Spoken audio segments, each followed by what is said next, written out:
JJP के MLA भी इसको पार्टी को विदा करें, उसके एमएलए हमारे वहीं शामिल हो जाएं।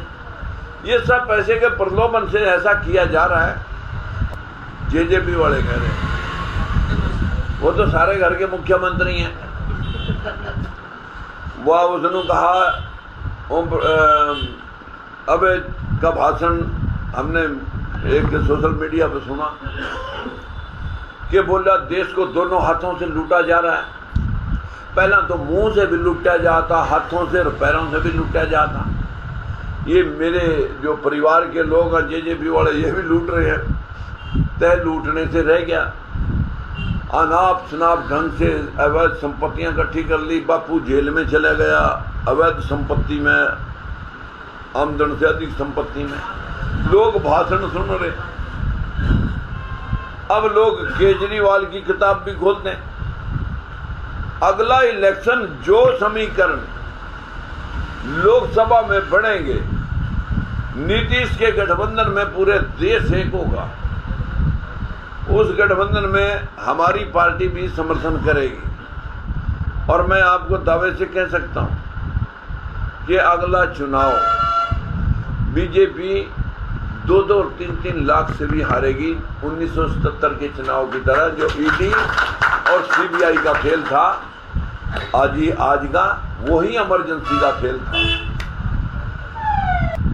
हम भेदभाव के खिलाफ हैं, एक वाद के खिलाफ हैं। चाहे वो वाद श्रेणीवाद हो, चाहे वो वाद ब्राह्मणवाद हो, चाहे वो वाद जाटवाद हो, हम वाद के खिलाफ हैं। क्योंकि देश में जीने का अधिकार और हक, अपने हक अधिकार का सभी को अधिकार। अगर यही बीजेपी 1952 में कांग्रेस के खिलाफ लड़ने लगी थी, कभी 1 MP, कभी 2 MP, कभी 5 MP, कभी 10 MLA, कभी 12 MLA, कभी चौटाला के नीचे, कभी बंसीलाल के नीचे, लेकिन लड़ते रहे।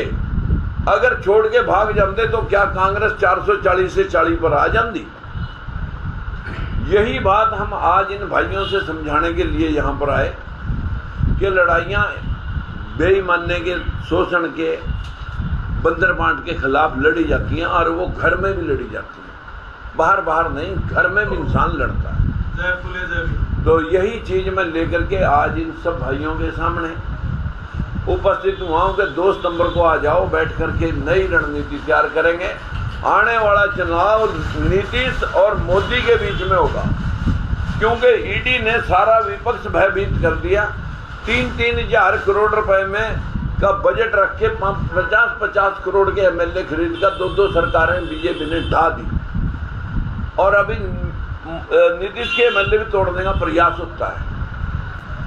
जेजेपी के एमएलए भी इसको पार्टी को विदा करें, उसके एमएलए हमारे वहीं शामिल हो जाएं। ये सब पैसे के प्रलोभन से ऐसा किया जा रहा है। और ईडी का भय दिखा करके पूरे देश को, संविधान को बंद करके मनुवादी व्यवस्था स्थापित करना चाहते हैं हिंदू राष्ट्र की।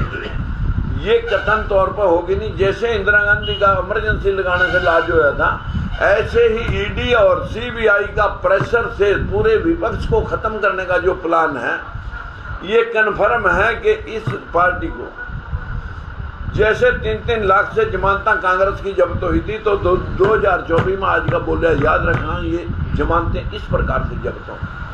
और नीतीश पूरा विपक्ष सामने लेकर के उसको आएगा। नीतीश का ये भी कहना था कि जो भाजपा है वो क्षेत्रीय पार्टियों को खत्म करने में लगी हुई है। इस वजह से ये तो नड्डा साहब ने उसी के बिहार में जाकर के कहा था कि हमारा मंसूबा है कि क्षेत्रीय पार्टियां देश में से समाप्त हों।